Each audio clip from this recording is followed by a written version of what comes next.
Good evening. This is Sandro Fermo reading one of his works called Lust Over Matter and Reason from his webpage, www.sandrofermo.webs.com.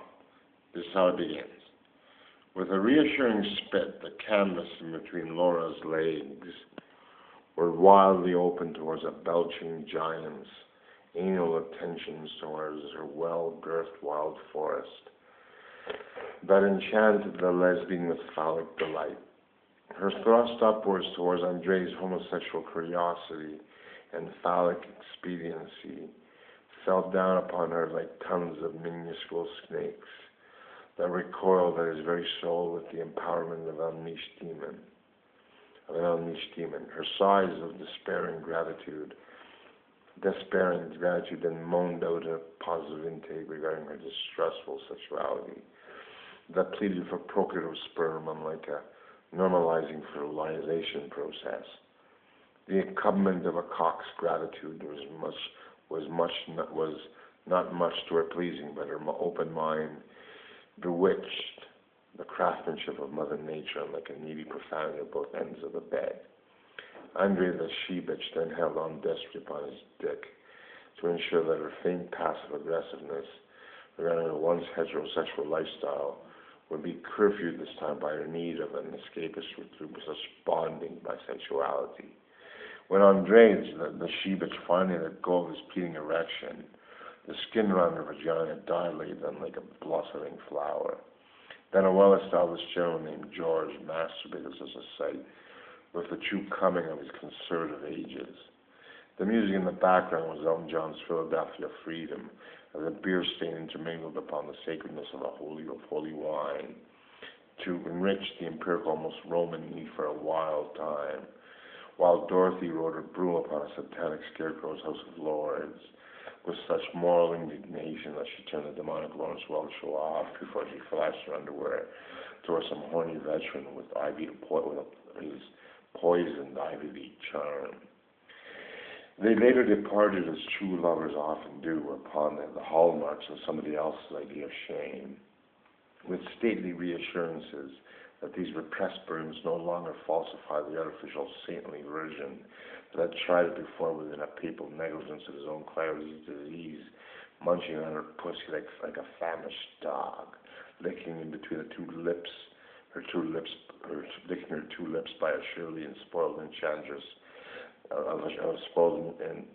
Surely and spoiled enchantress, and how she saw the real man and his guy's cloth, that finally freed him from the chastisement of evocative wows and vows regarding Christ's guilty pleasure, had he fucked Mary Magdalene, that is, and had the Madonna figure really been procreatedly fucked by God. Love is a burden that encompasses the dawn of time upon its contradictory ages that ensue with the purpose of both entwinement and pleasure. And the only really God out there is often outcast even from himself. But the AIDS-ridden plague that discouraged his path was later finally tuned by a rubber's fragrant aroma over any real Madonian female dress that is later displeasing and comedic as such needy needs. That it all can be then compared towards the bestial drawback of humanity, and like killing for pleasure of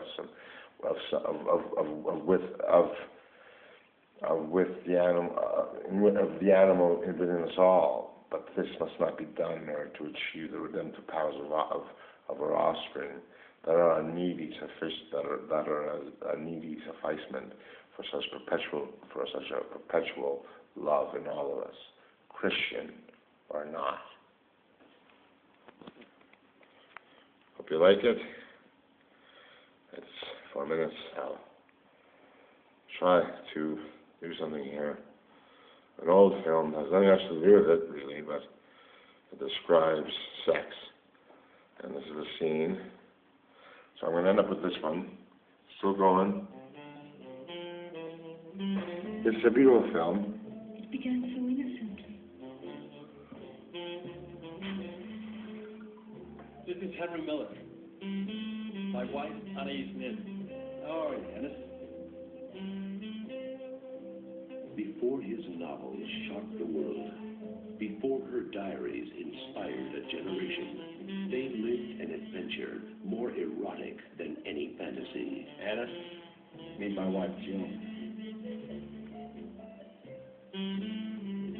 She used to think the truth. She was unreal.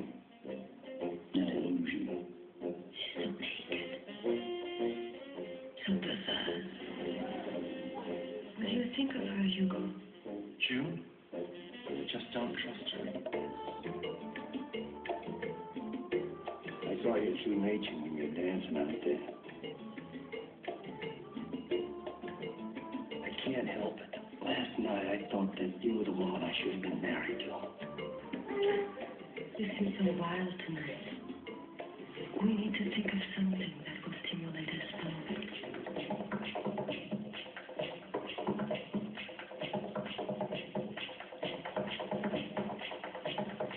I'm tempted by unknown pleasures. I could do anything. Be careful, Louise. Abnormal pleasures kill the taste for normal ones. Henry said you just took us in because you were bored. Let's see, John.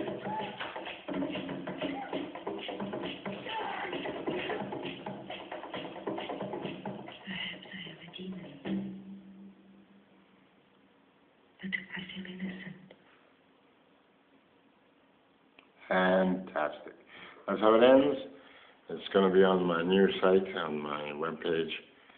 Enjoy, and as it ends, as Eyes Wide Shut ends, and as those two actors and actors say, I think it's about time we fuck.